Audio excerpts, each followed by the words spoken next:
Hello, everybody. Welcome to Matt Connarton Unleashed, the live television edition. It is August 14th, I think? It is. It's going by quick. August 14th, 2013. I hate it when summer just kind of flies by. It's my favorite time of year.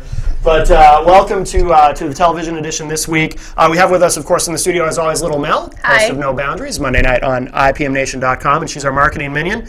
And I want to remind everybody, too, if you're watching us, of course, you might be watching us live on MPTS, but also, don't forget, online, IPMNation.com/MCU Live, where you can also view the show. MCU TV.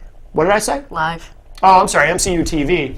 And you can also utilize the chat room there. So if you're too shy to call in or text or whatever, feel free to say something in the chat room if you have a question or comment. And we have with us a guest by phone, Stephen DeRosa, who has been on the live radio edition of the show, but this is his first time on the TV edition from, you're in New Jersey, correct, Stephen? Correct, yep, Central Jersey. Central Jersey. Do you care to give the city, or are you worried the NSA might I'm based out of Watchung, New Jersey, Somerset County. We're about an hour from Manhattan, another hour and a half to the shore, so we're in a nice centralized location. Oh, okay. Very good, very good. Are you so as a resident there, are you a Chris Christie fan? Do you like your governor? You know what, I actually do like Christie, and it has probably less to do with his politics, although some of the stuff I do agree with. Sure. I kind of appreciate the straightforward attitude that he has. Mm-hmm. It's very, I almost want to say it's very New Jersey, which we can relate to here, which we really like. It's refreshing, it's different. We had Corzine before, who was very atypical of a politician, and I really disliked him. You know, some guys you just look at and you get you get goosebumps because they look so creepy. Yeah. Other guys you can kind of relate to a little bit more, and I think that plays a big factor, actually. You sounded almost reluctant when you say that you like him. Are you a Democrat? No, I consider myself conservative. I'm not necessarily a Republican because a lot of Republicans these days tend to be even on the more liberal side for me. But I'm not a staunch conservative. I think anyone who paints himself with just one brush is probably walking down the wrong path. I think there's some views on each side that are okay. But overall, I tend to be more of a constitutionalist conservative. Okay.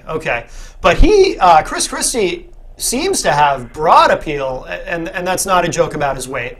I realized it as soon as that phrase came out of my mouth. I was like, oh, people are going to think I'm trying to be funny, because I do have a very dry sense of humor, but that was not intentional. He's got the lap band now. He's doing better with the lap band. Yeah. Has he actually lost weight? I haven't seen much of him on TV except for the little dust-up he had with Rand Paul. He's been pretty hush-hush, actually. He was recently in where we have our Shore House in Lavallette, New Jersey. He had dinner with his family out there, and I was told he had spaghetti with white clams and with white sauce and clams. So it doesn't seem like he's dieting necessarily, but I have been told that he's been keeping pretty much out of the public eye, maybe because of this process. Yeah. But I've been told that he has been looking a little bit better. So I think we see a presidential run coming up for him. Most likely, I can't. He doesn't say that was his motive, but I'd imagine that has something to do with it. I always said he needs to lose at least 50 pounds if he wants to be a serious candidate. Right. It's sad, but it's probably the truth, yeah. Oh, absolutely. I think, too, sometimes people, when they talk about that, some people get upset. They get defensive about, well, you can't judge him by his weight, or his weight shouldn't have anything else. It shouldn't have anything to do with being qualified for the presidency. And I know, Mel, you're very conscious of what you call fat shaming and whatnot.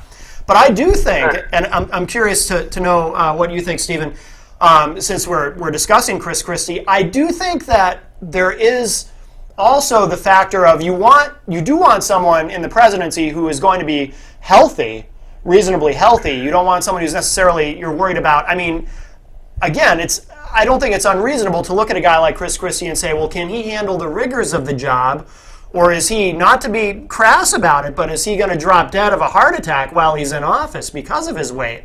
Because the human body isn't designed to carry that much weight around. Sure, it is a stressful job, certainly, but I know that he was doing some pretty rigorous stuff, even as state prosecutor. That's probably not an easy job to handle. He was probably at his heaviest at that point. Really? And governor, I'm sure, it's probably just as rigorous. He had to deal with the Sandy outcome. That probably cost him a lot of long nights. So he's going to get through it pretty well. His health reports come out positive. I think the main thing, even a step beyond overall health, I don't think that people care about that as they probably do care about that. That's what it comes down to. But overall, the Americans like an attractive president. When you really think about it, we haven't really had an ugly president, have we? I mean, you got Bush, who Obama, considered a good-looking guy. Bush wasn't ugly. before you had Clinton, he was a good-looking guy. The list goes on. I mean, maybe George W., but Ross Perot, the main reason he probably lost was he was just not an attractive guy. You want an attractive guy in that office? To me, the president is almost like a PR guy. You know, he takes the stuff, he has to sell these policies. He's not the one writing these 3,000-page policies and whatnot, so someone's writing them. I think it's more or less his job to try to sell it to the people, and you need an attractive guy to do that kind of thing. Yeah. Anyone in sales or anyone in PR or doing real kind of promotional kind of stuff, you got to be attractive. You got to be someone people want to look at, and if you're not, then people don't tend to vote for that guy. It's just maybe it's subconscious, maybe it's conscious, but in my view, when you just look at the historical record, we tend to elect the good-looking guys overall. Even Romney is a candidate. It just seems to be who's on the podium. I don't know if it's coincidence or what, but it just seems to be the case. I actually really agree with Stephen. I was kind of talking about the same thing. It's almost like our country's like obsessed with, like, for lack of a better word, sex appeal and being good looking, and like what you were saying about how you want a healthy person in office. And the problem that I have with the body shaming or fat shaming is comparing being heavy with being unhealthy, and that's not always the case. Right. You can be someone that's my size. Exactly, yeah. His health reports are positive. And the thing is, like, I know people that are, would be considered fat or heavy that probably are in better shape than me, can work out longer than I can. And on the other hand, I know people that probably look like you that could drop dead from a heart attack every day. So just because someone visually has a certain body shape doesn't necessarily mean that they're unhealthy. Right.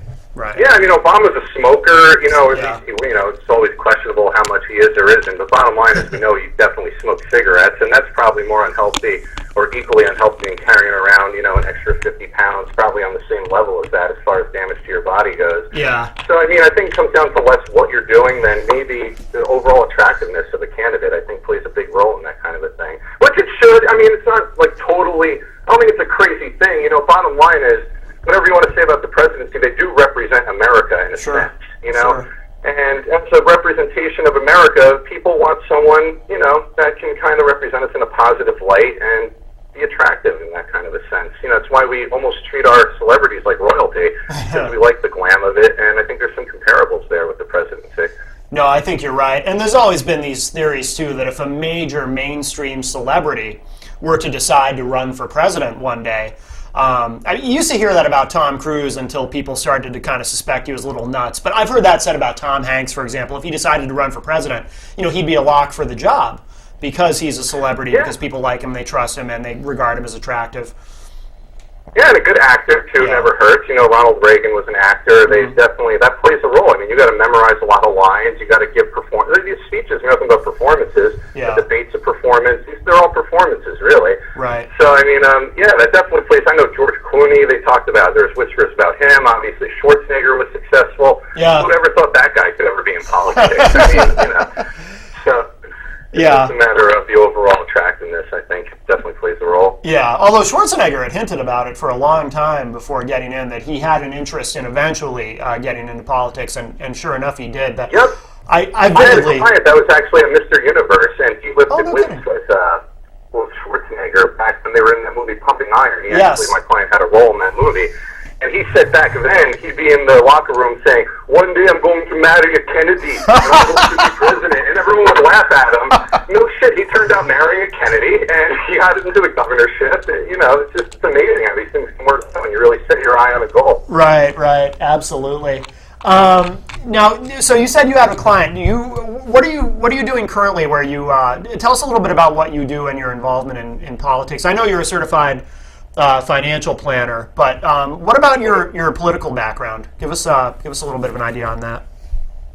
Sure. I mean, I've myself never held any political office, but I have assisted the mayor of my local town here, Watchung, into getting elected. Also, candidacy up in Arizona, where my friend wanted me to fly out there and help him get into a little bit more of a mayoral position in a bigger city. And I helped him with that, too. And he's doing great. He was actually featured on Hannity because the election was settled by the draw of a poker hand, which was kind of interesting because it was such a close election that came out to a tie, and the way they settled things out there is by a game of chance, and they chose poker, drew a hand, and he ended up winning.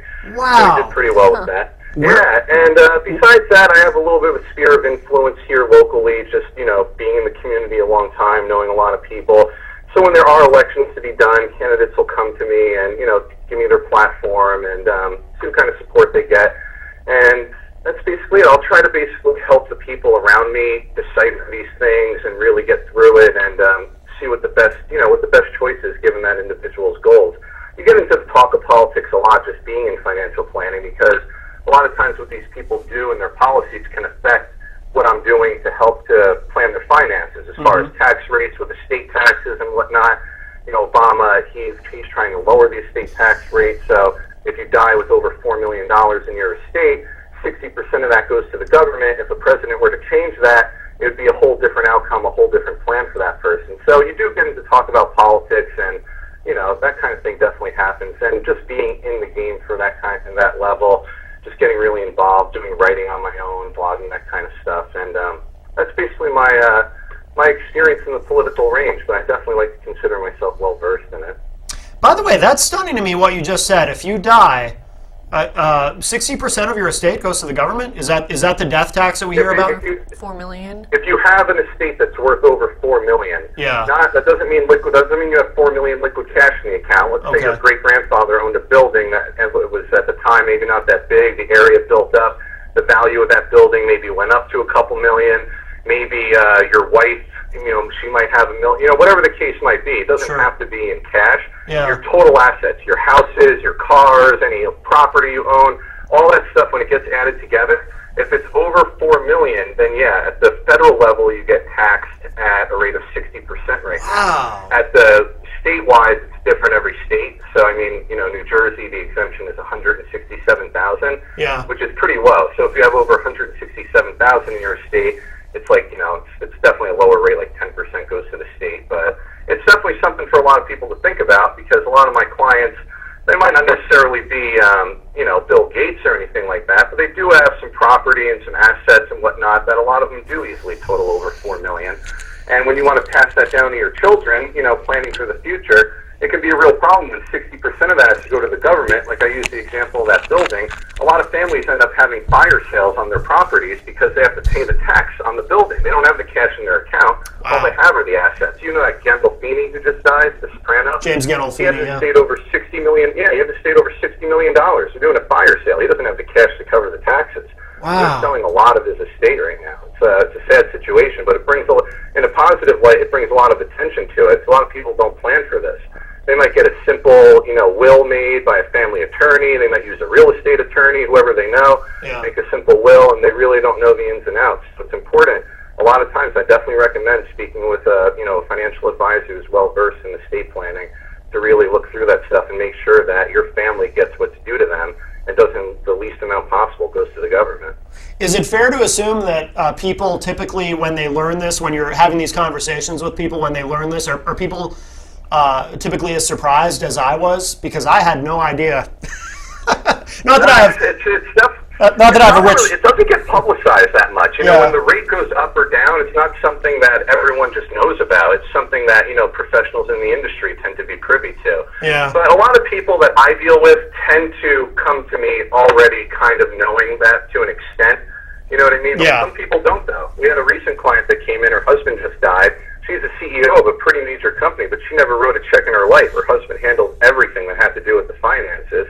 He passed away. She's kind of clueless, has no idea what's going on with her estate or anything. She has the type of estate where, if she were to pass away, they'd have to be doing a lot of stuff to her estate, and lawyers get involved. The lawyers take advantage of the widow. They take advantage of the children. And it's really good to have someone there to pre-plan for all that stuff.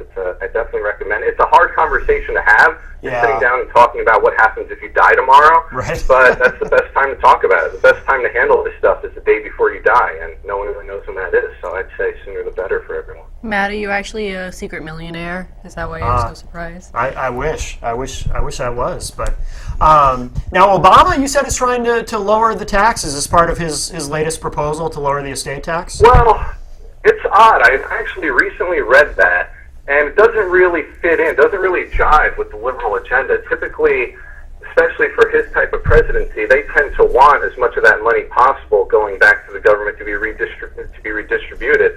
And this has happened throughout history. I mean, you have examples of Julius Caesar when he was getting to power. They didn't have enough money. They would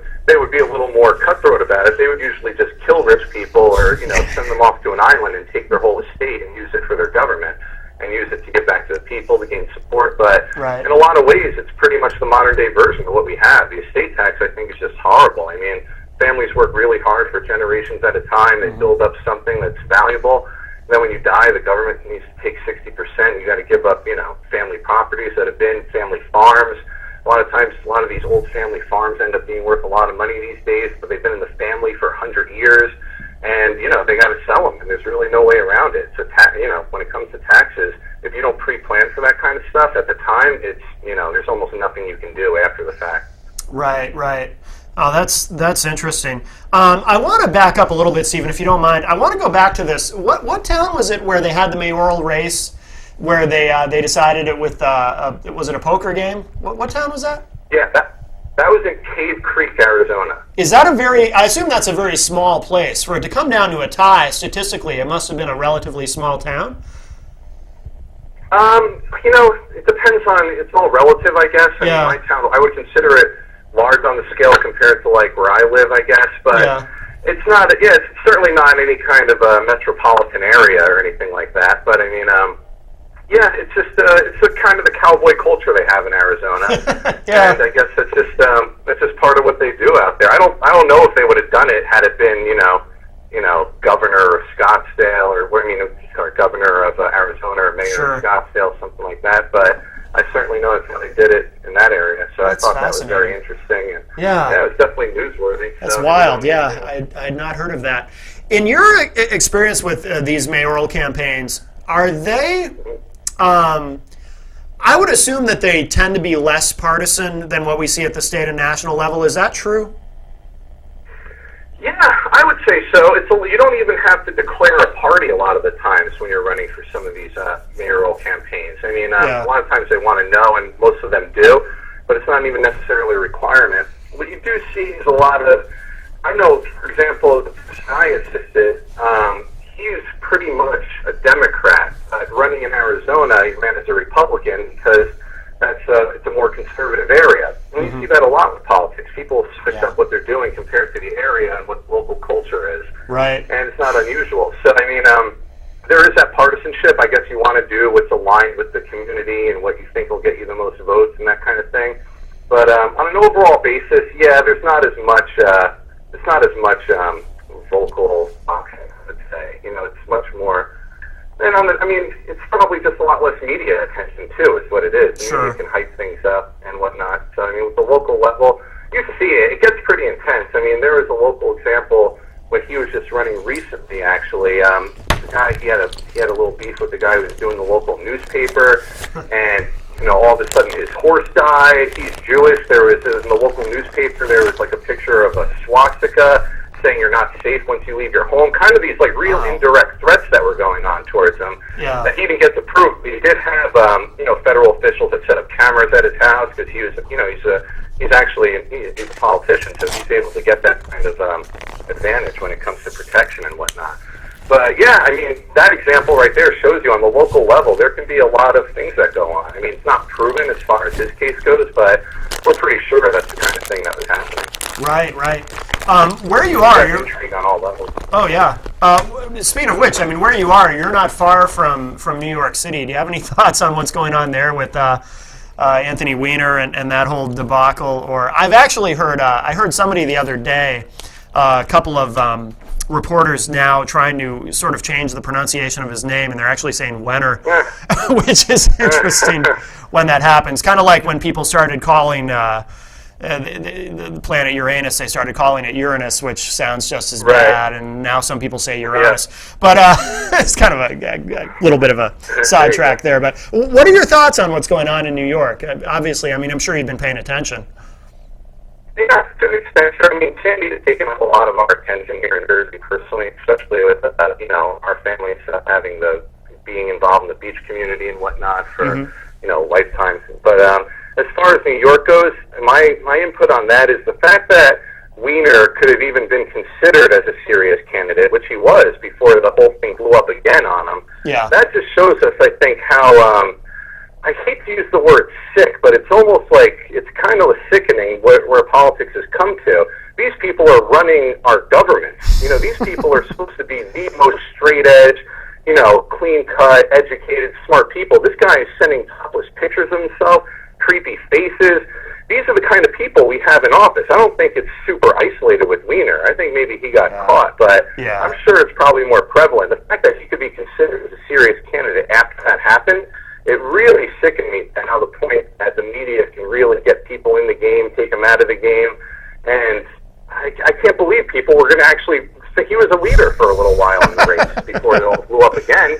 I was like, is this guy really going to be in office? Like this sick guy who's like sending pictures of himself topless? I mean, it's like this guy's going to run one of those major cities in America? Like, I mean, I don't know. It's just, it's kind of frustrating when you think about it, but it really is kind of gross how, the people we have in office, it's almost like, I make the comparison to Rome a lot. I'm a big, I like history and everything. But they had a lot of those insane emperors for a little while that just totally drove everything into the ground, playing the fiddle while Rome burned. And it's kind of what we have here today. I mean, you have Obama throwing extravagant parties. You have him traveling. All this stuff is going on. No one's in touch with what's really happening. All these politicians, they're worth, even to run to be a rep, it costs like $7 million for a campaign. So you got to have some serious money backing you. You got to owe some people some serious favors. And most of these guys who are in office are multimillionaires. Yeah. They're talking about how they want to help the poor, this and that. It's like, until I see some real, it just doesn't make sense. The disparity, they want to talk about, real separation in classes. Look at the political class versus the working class. Yeah. And you'll see some of the biggest disparities you could ever imagine. And that just gets ignored. It should be one of the top headlines in every newspaper every time you turn on the TV. But it's not there. We just kind of take it for granted. Yeah, politicians are super wealthy. We don't ever get to get there. They keep on talking the same thing every election cycle. Nothing ever happens. And, it's like if you talk about this, you're like a conspiracy theorist. You're labeled like you're crazy. But it's like, am I crazy or is everyone else crazy? Like, this is actually happening. This is not like, I'm not making this stuff up. This is a matter of, like, what's on the facts of the news today, what's on the headlines, what historical record tells us. Right. And it's just, it's obnoxious, the fact that we've gotten to this point. But, it's one of those things where you can focus on it and drive yourself crazy, or you can try to better yourself, focus on that, keep yourself as informed as possible, get the knowledge you can get, and just use it to better yourself in the best way you can. Yeah. I think people are sort of willfully ignorant to some extent because I discuss a lot on this show about, I refer to, and this term isn't my invention, it's been around long before me, but I find a lot of people haven't heard it. I call what we live in a corporatocracy because, the federal government, they're owned by the corporations, the banks, the special interest groups and all that. And I find myself going out of my way because you mentioned sometimes when you talk about this stuff, people think you're a conspiracy theorist or whatever. And I find myself going out of my way to explain to people that, no, it's not a conspiracy thing. I'm not arguing that there's some sort of secret society that runs the world or the Illuminati or whoever. I'm not arguing any of that. I'm just saying that our federal government is run on a system, and I'm sure a lot of state governments as well, it's a system of legalized bribery. And did you happen to see the other night, I don't know if do you ever watch The Daily Show or have you ever seen it? Here and there. I just find it to be so skewed, him and like Bill Maher usually, that I kind of don't bother with it. Really? I just hate like things that are so off balance, but I do kind of catch it. Once in a while they're funny and it's worth watching. Well, I really enjoy it myself, but I saw last week John Oliver, who's guest hosting for Jon Stewart while he's off directing a movie, he had Kirsten Gillibrand on, of course, one of our Democratic senators from New York. Or as I think of her, the other one, the one who's not on every Sunday morning talk show like Chuck Schumer is. But he asked her very directly because she came on to talk about a couple of subjects. The first was the sexual assault that goes on in the military and some of the legislation that she's involved in now regarding that. But then in the second half of the interview, they were talking about banking reform, and she was going on all this stuff about we need to hold the banks accountable because that's been back in the news again lately and this and that. And then John Oliver, a non-journalist, committed what I regard as an actual act of journalism and asked her a question that no actual journalist, because they're part of the corporatocracy, would ask her. And he said to her, well, your two biggest campaign contributors are, if I remember correctly, Goldman Sachs and J.P. Morgan Chase. They're your two biggest backers. Wow. And then he said to her very directly, he said, I'm uncomfortable with that. What do you have to do for that money?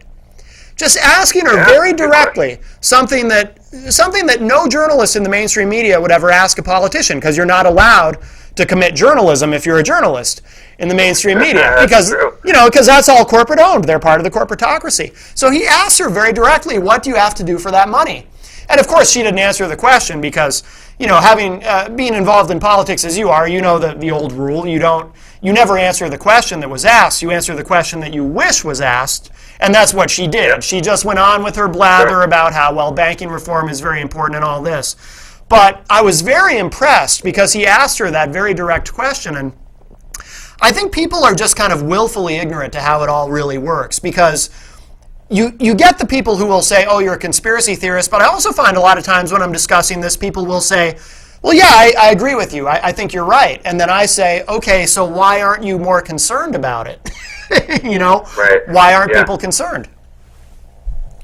Well, I think the main problem is that people, and what I've noticed in my discussions with a lot of people, is that no matter what you say to them, if they don't see it on the news being reported by, I don't know, Bill O'Reilly or whoever the hell it is, if they don't see it by them, they don't really take it that seriously. You know what I mean? Oh, yeah. It's like, it doesn't matter what kind of level of information you got it from, like how credible your sources are.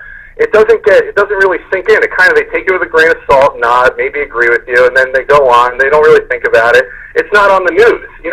People are it's interesting. People really just think whatever is on the news is what's going on. Right. And that's it. And that tends to be, people that are really, that go farther than that, that's a crazy way to think. For me, that's just, obnoxious to think that's the case.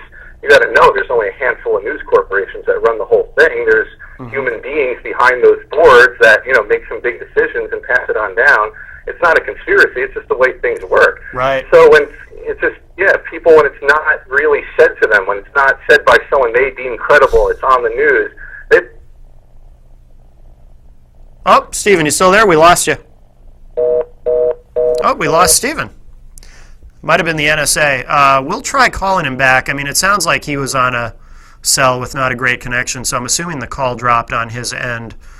But let's just try giving him a call back, because I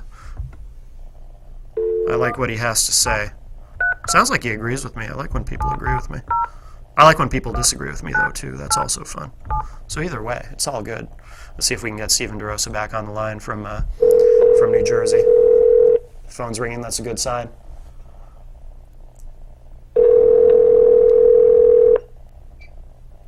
Hello? Steven, we lost you. Oh, I don't know what happened there. Yeah, I don't either. All of a sudden, you weren't there. Mid-sentence, I think the NSA might have been listening. Oh. Yeah, right. They cut us off. Yeah. No, you were talking about how people, unless they get information from someone they deem credible, that they just disregard it. Basically, the news. People really trust the news. I mean, like I said, it seems crazy to people that go farther than that, but a lot of people, if they don't see it on the news, everything else is just kind of a grain of salt. And so the news is talking about the panda that escaped from the zoo, or it's talking about who won a hot dog eating contest. It doesn't really want you to focus on so much who is really putting our politicians in power. Who's the real source of power? Are these politicians anything more than PR people? Are they really the people that are the source of power, or the people that put them there the source of power? To me, it makes more sense by the latter. Right. Whoops! I just knocked over my water. I'm coming unleashed. There was something else I was going to ask you right before I knocked over my water. Do you also notice that? Are you aware of the? This was several months ago, but there was a major oil spill that happened in Arkansas. Are you familiar with that? Did you follow that story at all? I remember hearing about that a little bit, actually. Yeah, it was. That was a few months ago. You said, right? Yeah. It was a major deal. I do remember hearing about that. It was around the same. See, the whole thing is when it's as Sandy was going on here, that's so close to home and just destroyed so many lives locally here. Yeah. That we hear about an oil spill, it kind of that sucks for them, but we have it looks like a war zone at the Jersey Shore at the same time. Oh, so yeah. It was just something that I just didn't put as much thought into, I guess. Oh, sure. What's going on locally. This was a bit after Sandy, but what's really interesting about it was I believe it was Exxon. Major oil spill in Arkansas, ruined a lot of wildlife, a lot of contaminated water, ruined a lot of land. But it was very interesting to me how some major news organizations were giving this a lot of coverage because it's just a huge ecological disaster, and some were completely ignoring it. And if you go and look at, well, who reported on it and who ignored it, those who reported on it were not, Exxon or companies associated with Exxon didn't have any particular stake financially in those news organizations because it's all corporate media, this major media. Right. And it's the companies, the organizations that did, that were ignoring it, of course. Exxon was either a sponsor or something. So I think that also plays a role, and it's all, it's all about the money. Follow the money on everything. Yeah, they pick and choose certain things. I mean, if it can get on there, it must be pretty passive. I mean, anything that is that gets tossed over to the public through a major news network, obviously it's got to be okay to an extent. Maybe some won't put it out there, some will, some won't. But overall, the real stuff that really is going on, no one's ever going to talk about. And if they do, you got Glenn Beck that really started talking about some things. He got booted off the air pretty quick after putting some Eustace Mullins quotes and whatnot on his show there, which I was really shocked about. That guy's usually blacklisted, any of his stuff, from anything on the news. So he put him on there, and then I noticed he was off the air within about a week of that. I thought that was real interesting. For a while, he was dropping some truth bombs on the people, and I actually kind of appreciated him a little bit. But I wasn't surprised when he got kicked off the air at all. I wasn't surprised either. No, yeah, I really wasn't. I mean, I was like, you can't go on saying this. I'm like, how is this even happening? That he's actually saying some stuff that really makes sense, But yeah, he did, and sure enough, he's gone. So if it does get passed through, the real threat is if you get your own news network, in my opinion. Some people have tried to do that, and it just always never goes through.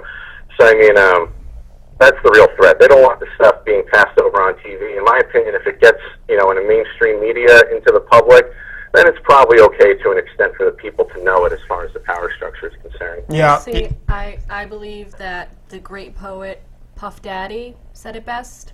It's all about the Benjamins, baby. It is. It absolutely is. By the way, Stephen, but before we wind down with you, how is New Jersey doing since Sandy? How are things there?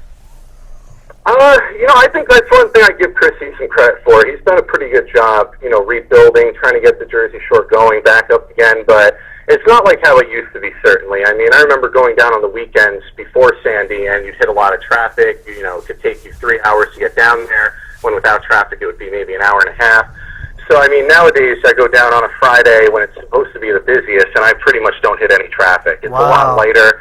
You drive down some areas, it still looks like a war zone. Like, literally, it's jaw-dropping. Very surreal to see it in, like, neighborhoods where you kind of, like, had a part of growing up in and whatnot. And, it's coming up. It's definitely getting better. The majority of the major areas are built up, but there's still a lot of people out there that lost their shirts, because if you have a secondary house, you just lost everything. FEMA won't cover it. A lot of times they don't have flood insurance. It really depends on what you had going on. But we were very fortunate ourselves. We had about maybe $20,000 worth of damage at ours, and I was considered lucky. Some houses just completely knocked off their foundation, boardwalks torn up and everything. So it's not quite where it was, but I guess given how soon it happened and everything, it's probably doing pretty good progress. But it's still pretty devastating. It's definitely that's why you hear me saying a lot. I wasn't paying that much attention to that, given what was going on. Oh, sure. Yeah. I mean, it's just an absolute jaw-dropping, surreal experience to see what exactly. You always hear about these things.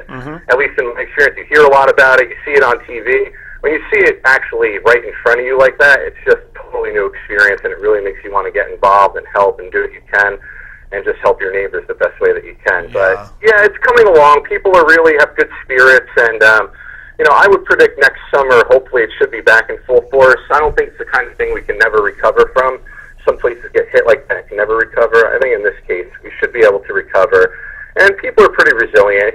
Jersey Strong is the new motto going around here. Stronger than the storm is the new song that's being played a lot. Oh, really? It's just the whole thing going on. Yeah, it's just the whole thing going on. Chrissy's got a lot of credit, which I think he's due some credit to for managing the storm and everything like that. But it was just devastating. We hadn't seen anything like this. The closest one was 60 years ago. Yeah. And I was told that wasn't even nearly as bad. But it was really? bad, but not like this bad at all. So hopefully it'll be a long time before we see anything like this again. But people that got over 50% of their houses damaged, they are forced to put it now on stilts. which is about a $50,000 investment. So if you have 50% of your house damaged, you might not have the money to put it on stilts. Insurance doesn't cover the whole thing. If they have the insurance, if it's paid off, if you don't have a mortgage, you're not required to get insurance. So a lot of people, there's just these fire sales going on. People just selling, leaving their houses as they are, walking away from them, abandoning them, and it's just a sad situation. It just looks like one of these real poverty-stricken things, but it's not. It's just a totally devastated area in some parts still. Well, it's terrible. So it's sad, but it's not. It's not as bad as it could be. Right. I think by next summer it should be pretty much on point. Yeah, that's good. And do you have a blog or anything that you write that you can tell us where to find? Or you know what? I would just say probably not. I'm into the financial planning business. I work out of Watchung, New Jersey, Greenbrook, New Jersey also. I can be contacted anytime at smderosa83@yahoo.com. S like Stephen, M like Michael, D as in David, EROSA83@yahoo.com. Any questions regarding anything we talked about this whole time, anyone can email me about. I'll be happy to respond to them. Fantastic. Well, Stephen DeRosa, thanks very much for joining us here today on the TV edition. It's always great to talk with you. Hey, it's always a good time. I really appreciate it. All right, awesome, Stephen. Thank you very much. Take care. Thank you. You do the same. Bye-bye. Bye-bye. All right, so that was Stephen DeRosa from New Jersey, and I do want to talk about, we have a little bit of time left. I want to revisit something that we touched on during our conversation. Are you going to angrily throw things in the ground? Water? No, I don't have much else. You can have nice things. I know. I don't have much else to knock over. I mean, there's my phone, but I would rather not break it. It's been dropped a lot. I'm very clumsy. You can drop the mic. No, I definitely don't. These are very expensive. I definitely don't want to do that. I don't want to owe MPTS any money. We touched on, during our discussion with Stephen the other night, John Oliver, who, and by the way, this is on Huffington Post. There's an article. You can also find the actual video very easily on YouTube if you just type in John Oliver, Kirsten Gillibrand. It'll come right up. But here's what Huffington Post said about it. And then I just want to comment a little bit further than I did with Stephen on the line. And I have these annoying pop-up windows. Damn you, AOL. It's an AOL pop-up. Apparently my opinion counts according to AOL, some sort of survey they want me to take. So this is from last week. Huffington Post says, it's tough to get a straight answer from politicians about the influence of money in politics, but Daily Show host John Oliver did what he could to get Senator Kirsten Gillibrand, a Democrat from New York, to explain her Wall Street donations on Thursday's show. He said, quote, help me understand the relationship between banks and politics, because on the Venn diagram of that, you are right in the middle. You were the #1 recipient of money from Goldman Sachs in 2011 to 2012 for all sitting congressmen. So she got more money from anyone else in Congress, than anyone else in Congress. She got more money from Goldman Sachs. He goes on to say, J.P. Morgan was your #2 corporate donor over the last 5 years. What I deeply want to know is, what do you have to do for that? What is required of you for that money? Because it makes me uncomfortable, unquote. So John Oliver, a comedian, guest host on The Daily Show while Jon Stewart's off making a movie, he did what a journalist in corporate media is not allowed to do when dealing with a politician, and that's he committed an actual act of journalism and asked her a question. These people give you massive amounts of money. What do you have to do for it? Because our federal government it's run on a system of legalized bribery. The article goes on to say, Gillibrand punted with a general answer about her job as a politician. She said, quote, now, by the way, keeping this in mind, does her answer match the question that was asked? Here's her answer. My job is to represent New York and to do what's right for people. My job is to have a voice for people who don't have a voice in Washington. We need much more regulation for the banks. We need far more transparency and accountability. Unquote. Like I said, like when Stephen and I were talking, if you're a politician, you don't answer the question that was asked. You answer the question that you wish had been asked. If the two happen to match up, fine. If they don't, well, that's okay too. You just always go with the question you wish had been asked. Oliver circled back to his original question. He said, quote, "The thing that concerns me is the money and the politics thing because it's chicken and egg. Are there opinions that you have on Wall Street? Do you get the money because you already have those opinions? Or do you need those opinions to get you the money?" Unquote. So he's circling back to his original question there. What do you have to do for this money? The article goes on, rather than going into detail about the influence her Wall Street donors may or may not have on her political views, the New York senator said she believes that the influence of money in politics creates widespread distrust for politicians. So I'm watching this. I'm watching The Daily Show last week. I'm watching this unfold. First of all, I'm extremely impressed with John Oliver for asking her a very direct, obvious question that every American should ask of every politician they vote for and don't. And of course, every journalist should be doing this and do not. And then my head is spinning when she then goes on to talk about all this blather about how basically we need to get the money out of politics. So now she's not only not answering the question that was asked, of course, because she's a professional politician, now she's just being just blatantly hypocritical and assuming no one's going to call her on it. Because she's talking about the distrust that Americans have in politicians because of the money in politics after he's again asked her, what do you have to do for all this money that you get? This is what she says. Well, I believe in publicly funded elections, and I think we should get the money out of politics, period. Because at the end of the day, regardless of who supports your campaigns, whether it happens to be a lawyer or a banker or a stay-at-home mom, it's irrelevant where the money comes from. Yeah. She said this. What matters is the public doesn't trust politicians, and they don't trust politics. And they don't trust it because of the level of money in politics. Unquote. So it's almost like, in her own way, she's kind of throwing it back in our faces. Well, yes, I take all this money, and this is why you don't trust me, because I'm a politician. And I'm going to tell you to your face, I believe that we need to get the money out of politics, even though I obviously don't believe it. And I'm going to assume that you, the American voter, is either too stupid, too uninformed, too apathetic, or just walking around in the general haze that most Americans walk around in because they're more concerned with what's happening on their favorite reality TV show than what our elected officials are doing. So she doesn't respect you, the American voter. And she is just blatantly throwing it in your face and assuming that you're too stupid or too apathetic or whatever to notice. So, two very interesting things going on in Kirsten Gillibrand's encounter with John Oliver. And if you're not familiar with Kirsten Gillibrand, like I said, she is a professional politician. She's, I don't know exactly what term she's in the Senate, but like I say, I like to refer to her as the other senator from New York because everyone knows who follows politics is familiar with Chuck Schumer, the Democratic senator from New York who you see almost weekly on the Sunday morning talk shows. Kirsten Gillibrand doesn't show up that much, but she did show up for this, and I was very proud of John Oliver, a non-journalist, a comedian, for asking her these questions.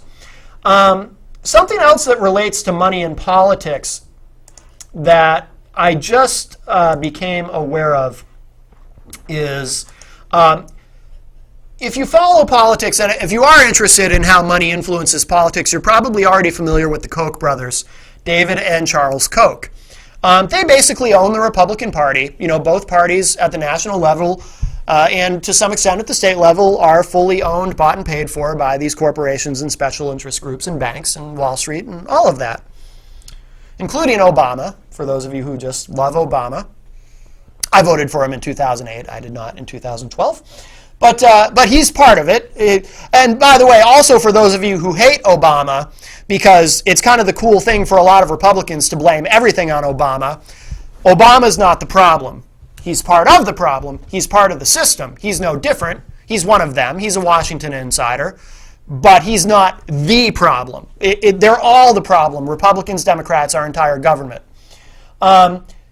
So if you're interested in money in politics, you probably know about the Koch brothers, David and Charles. You may not know about William Koch. By the way, Koch is spelled K-O-C-H for those who don't know, who are interested in learning about the Koch brothers and want to deal with it. It's not C-O-K-E. It's K-O-C-H. It looks like Koch, but it's actually Koch. William Koch is the third, much less known Koch brother. And William Koch, up until the 2012 election cycle, he, just like Charles and David, supported many political campaigns across the country to enforce their political agenda on Americans. William Koch also gives tremendous amounts of money to politicians. But prior to the 2012 election, William Koch, it has come out, and the Center for Public Integrity were the ones to break this story. Billionaire William Koch was giving 2/3 of his donations to Democrats and the other third to Republicans. Now, why would one of the Koch brothers do this? Well, here's the other thing about money in politics that a lot of people don't realize.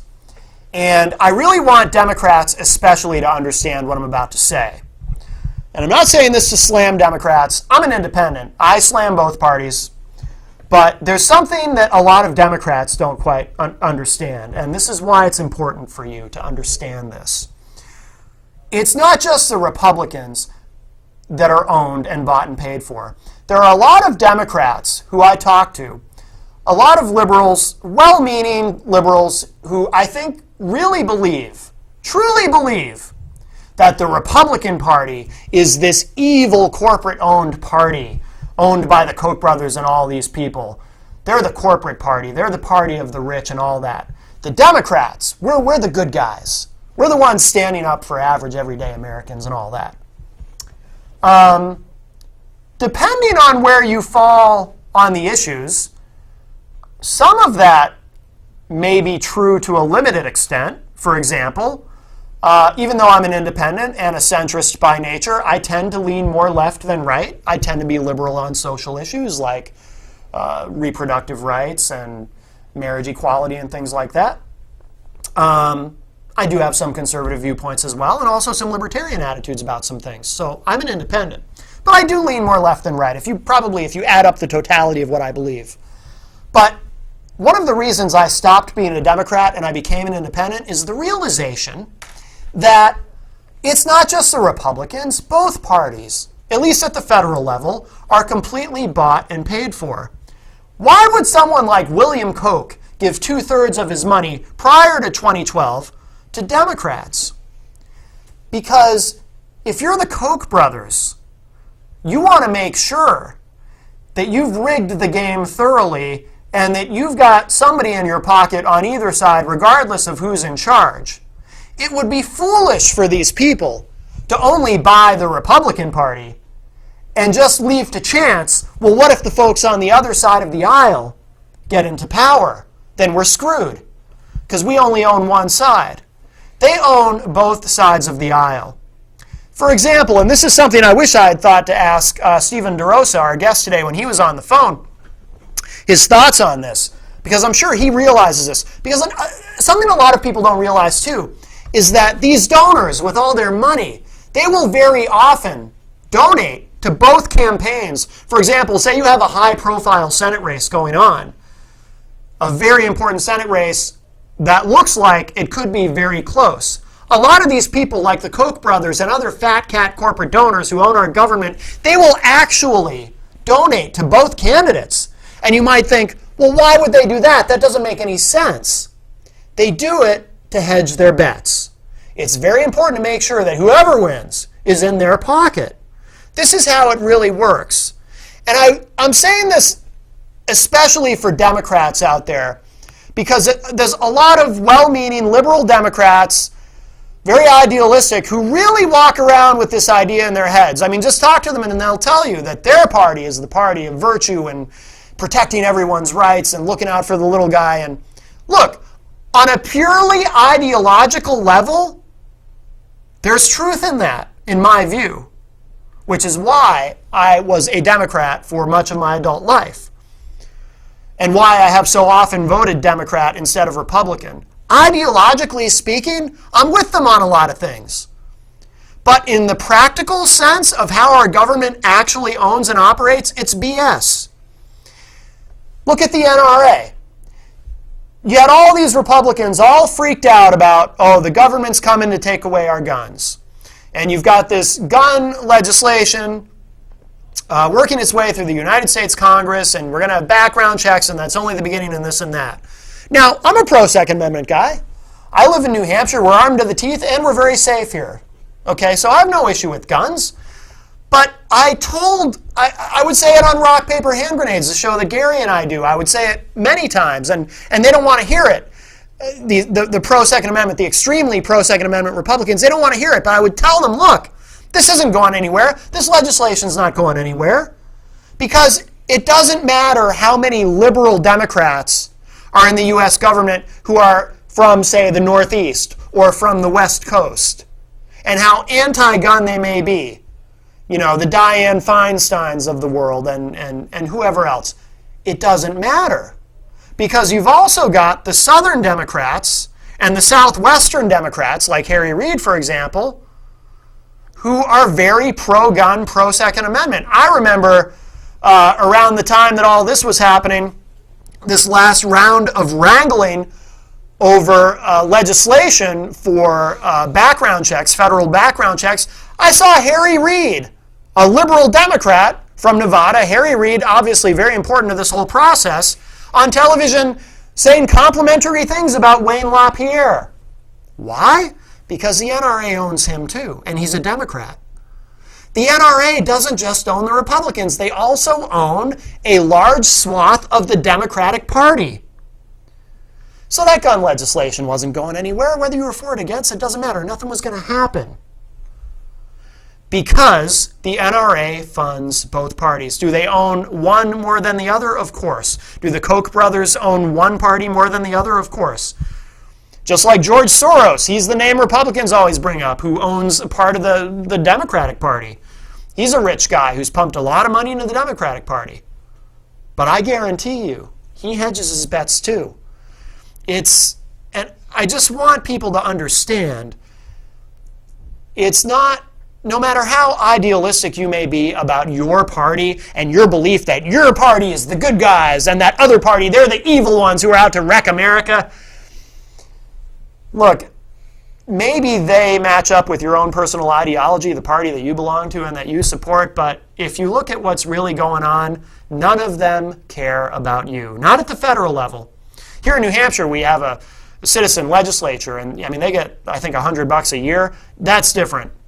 They're clearly not in it for the money. They're clearly in it because they care about the voters, about their state, etc. But at the federal level, forget it. It's all about the money. It's all about greed.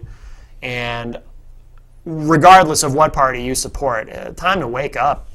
It's past time to wake up, actually. Decades ago would have been time to wake up. But anyway, we'll wrap up. That will do it for this week's edition of Matt Connarton Unleashed Television Edition. Next week we will have joining us Democratic operative Matt Nazanoff, who was recently, I hope I said his last name right, Nazanoff or Nizanoff, I'm not sure exactly how you say it. Nizanoff. I know it's got the off on the end, yes. The Hoff, like Hasselhoff, but different. So he'll be joining us by phone next week here on the television edition of Unleashed. And of course, Mel, thank you. Don't forget Little Mel's show, No Boundaries, Monday nights at 10:30 p.m. Eastern on IPMNation.com. And don't forget, of course, to come back to IPMNation.com Saturday night for the live radio edition of Matt Connarton Unleashed every Saturday night at 11 p.m. Eastern. And I'll be back at 4 o'clock with Norm and Norm and Friends. And don't forget, 6 p.m., Rock, Paper, Hand Grenades, Gary and I have no idea who the guest is or what's on the schedule for either of those shows. So we'll all find out together. It will be a shared adventure. So that'll do it for this week. Thanks again to Stephen DeRosa for calling in. We'll talk at you all next week.